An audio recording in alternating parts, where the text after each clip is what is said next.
ഇതിനെപ്പറ്റി പറയുമ്പോൾ ഏറ്റവും ഗൗരവതരമായി നമ്മൾ മനസ്സിലാക്കേണ്ട ഒരു കാര്യം, വയനാട് എന്ന് പറയുന്ന ജില്ല കേരളത്തിലെ ഏറ്റവും കുറവ് ഡെൻസിറ്റി ഓഫ് പോപ്പുലേഷൻ, ജനസാന്ദ്രത കുറവുള്ള ഇടുക്കി, വയനാട്, കാസർഗോഡ്, ഈ 3 ജില്ലകളാണ് ഏറ്റവും. അതിൽ തന്നെ ജനസംഖ്യാപരമായി ആ ജില്ലയിൽ ഏകദേശം ഉള്ളത് കേവലം 8.5 ലക്ഷം ആളുകളാണ്.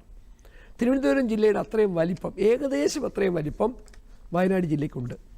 തിരുവനന്തപുരം ജില്ലയുടെ ജനസംഖ്യ ഏകദേശം നിങ്ങൾ അടിച്ചു നോക്കിയാൽ, നിങ്ങൾക്ക് വിക്കിപീഡിയ അടിച്ചു നോക്കിയാൽ മനസ്സിലാവും, ഏകദേശം തിരുവനന്തപുരത്തിന് ഏകദേശം ഒരു 25 ലക്ഷം മുതൽ 30 ലക്ഷത്തോളം ജനസംഖ്യയുണ്ട്. എന്ന് പറഞ്ഞാൽ വയനാട്ടിൽ ഭൂമി വളരെ കൂടുതലും ജനസംഖ്യ വളരെ കുറവുമാണ്. അങ്ങനെയുള്ളൊരു നാട്ടിലാണ് ഈ ദുരന്തത്തിന് വിധേയരായ ആളുകളെല്ലാം ഒരേ വലിപ്പത്തിലും ഒരേ ഭൂവുടമസ്ഥരുമായ ആളുകളല്ല. പലർക്കും പലതരത്തിലുള്ള ഭൂമിയുണ്ട്.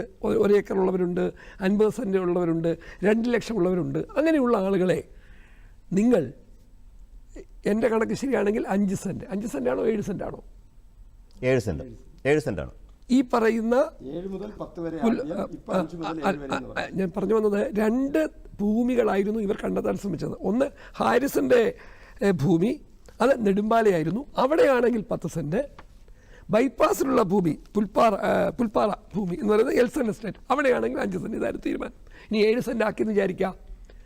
വയനാട് പോലുള്ളൊരു സ്ഥലത്ത് CPM നേതാവ് പറഞ്ഞൊരു കാര്യമുണ്ട്, ഭൂമിയില്ല. ശരിയാണ്, ഭൂമി കണ്ടെത്തണം.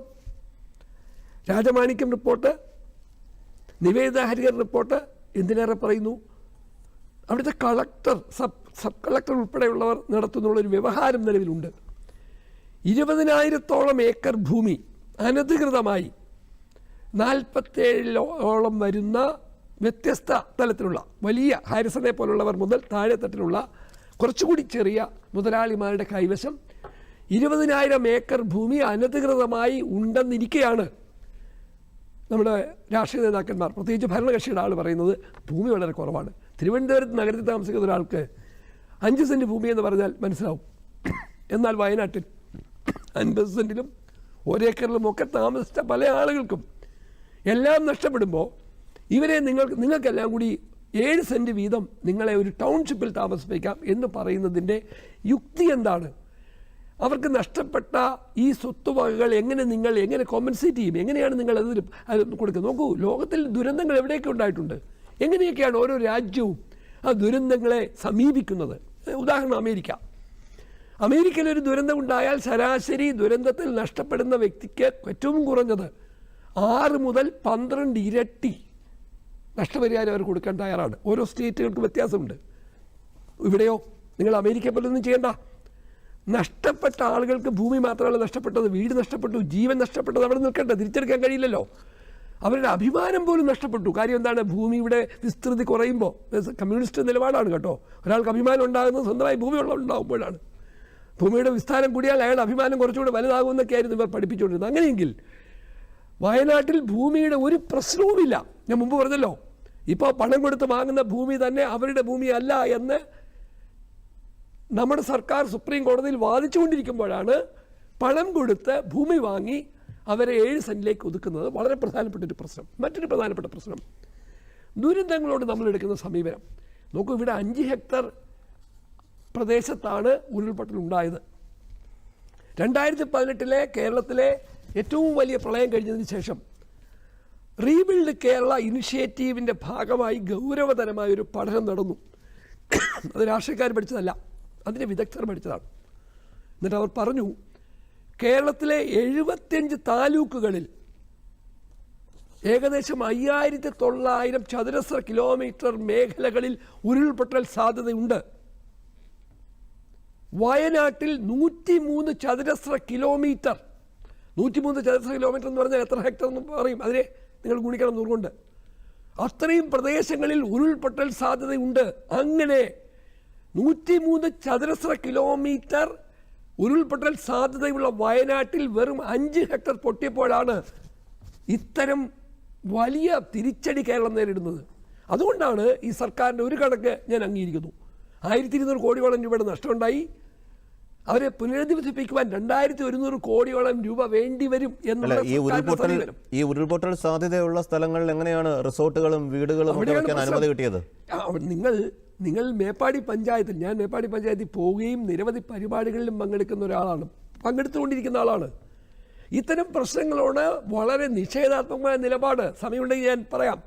ലോകത്തിൽ ദുരന്തങ്ങളെ എങ്ങനെ കാലാവസ്ഥാ വ്യതിയാനം വഴി ദുരന്തങ്ങൾ അതിരൂക്ഷമാകുമ്പോൾ അതിനെ എങ്ങനെ സമീപിക്കണമെന്ന് 6 നിലപാടുകൾ പ്രഖ്യാപിച്ചിട്ടുണ്ട് UNDRR. ഡിസാസ്റ്ററുമായി ബന്ധപ്പെട്ട്, ദുരന്തവുമായി ബന്ധപ്പെട്ട് ദുരന്ത നിവാരണ നിലപാടുകൾ UN പ്രഖ്യാപിച്ചിട്ടുണ്ട്. ആ 6 നിലപാടുകളിൽ ഏതെങ്കിലും ഒരു നിലപാട് വയനാടിന് വേണ്ടി അംഗീകരിക്കാൻ ഈ സർക്കാർ തയ്യാറായിട്ടുണ്ടോ? അതിരൂക്ഷമായ പരിസ്ഥിതി മാറ്റങ്ങൾക്ക് വിധേയമാണ് വയനാട്. ആ നാട്ടുകാരോട് ചോദിച്ചാൽ അറിയാം. കൃഷി ചെയ്ത് ജീവിക്കാൻ കഴിയില്ല. കുരുമുളക് കൃഷി അവിടെ ഇനി ചെയ്യാൻ കഴിയാത്ത തരത്തിലേക്ക് കാലാവസ്ഥ മാറി. അങ്ങനെ അതിദാരുണമായ ദുരന്തങ്ങൾ നേരിടുന്ന വയനാട്ടിൽ വന്യജീവി ശല്യവും രൂക്ഷമാണ്, സ്വാഭാവികമാണ്. അങ്ങനെയുള്ളൊരിടത്താണ് നോക്കൂ, ഇവിടെ പണമില്ലെന്ന് പറയുന്നു, പക്ഷേ ഞങ്ങൾ അവിടെ തുരങ്കം ഉണ്ടാക്കി വയനാടിനെ വികസിപ്പിക്കുമെന്ന് പറയുന്നു. ഈ തുരങ്കം ഇവിടെ ഉണ്ടാക്കാൻ പോകുന്നത് ഇന്ത്യയിലെ തന്നെ ഏറ്റവും നീളം കൂടിയ തുരങ്കങ്ങളിൽ ഒന്നായ ഒരു തുരങ്കം ഉണ്ടാക്കി ഞങ്ങൾ വയനാടിനെ വികസിപ്പിക്കുമെന്ന് പറയുന്നവരാണ്. എല്ലാം നഷ്ടപ്പെട്ടവർക്ക് പരമാവധി 7 സെന്റും ഈ പറയുന്ന തരത്തിലുള്ള നിർമ്മാണവും മറ്റും കൊടുക്കുന്നത്. അതുകൊണ്ട് ഇങ്ങനെയല്ല ഒരു ദുരന്തത്തെ നിങ്ങൾ സംബോധന ചെയ്യേണ്ടത്. കേരളം ഒരുപക്ഷെ ലോകത്തിന് മുന്നിൽ ശ്രദ്ധിക്കപ്പെടേണ്ടിയിരുന്നത് ഇങ്ങനെയല്ല. നോക്കൂ, ചാണ്ടിഗഡ് ദുരന്ത ഭൂമിയിൽ നിന്ന് വന്നവരെ സ്വീകരിച്ചൊരിടമാണ്. നെഹ്റുവിൻ്റെ കാലത്താണ് ഈ ലോകത്തെ തന്നെ അത്ഭുതപ്പെടുത്തിയ ഒരു പ്ലാന്റ് സിറ്റി പണിഞ്ഞത് ചാണ്ടിഗഡിൽ എത്ര വർഷങ്ങൾക്ക് മുമ്പ്. ആ നഗരം ഇപ്പോഴും നിങ്ങൾ പോയി നോക്കൂ. പാകിസ്ഥാന്റെ ഭാഗമായ പഞ്ചാബിൽ നിന്ന് പുറത്താക്കപ്പെട്ട അല്ലെങ്കിൽ വന്ന അഭയാർത്ഥികളായ സിഖുകാരെ താമസിപ്പിക്കുവാൻ ഉണ്ടാക്കിയ പ്ലാന്റ് സിറ്റിയാണ് ചാണ്ടിഗഡ്. നിങ്ങൾ അവിടെ ഒന്ന് പോയി നോക്കൂ. അവിടെ പോയിട്ടുള്ളവരാണല്ലോ രാഷ്ട്രീയ നേതാക്കന്മാർ. കേരളത്തിൽ ഇന്ന് വരെ പുനരധിവാസവുമായി ബന്ധപ്പെട്ട് ആ പ്രദേശത്ത് താമസിക്കുന്നവരോട് ചോദിച്ചാൽ അവരുടെ വിവരണം കേട്ടാൽ ഒരുപക്ഷെ അവർ എല്ലാ രാഷ്ട്രീയ പ്രസ്ഥാനങ്ങളെയും ശപിച്ചാലും അവരെ കുറ്റം പറയാൻ കഴിയില്ല. അതേ രീതി ഇവിടെ വീണ്ടും ആവർത്തിച്ചുകൊണ്ടിരിക്കുന്നു. ഇവിടെ കള്ളം പറയാൻ ശ്രമിക്കുന്നു, ഭൂമിയില്ല എന്ന് പറയാൻ ശ്രമിക്കുന്നു, ഉടമസ്ഥരല്ലാത്തവർക്ക് പണം കൊടുത്ത് ഭൂമി വാങ്ങുന്നു, പിന്നെ അവരുടെ സ്വന്തക്കാരെ കൊണ്ട് ഇതൊക്കെ പണിയിക്കാൻ ശ്രമിക്കുന്നു. അതുകൊണ്ട് ഇതിലൊന്നും എന്നെ പോലെയുള്ള ഒരു പരിസ്ഥിതി പ്രവർത്തകന് ആശ്വാസകരമായ ഒന്നും കാണാൻ കഴിയുന്നില്ല എന്നതാണ് നിരാശാജനകമായ കാര്യം.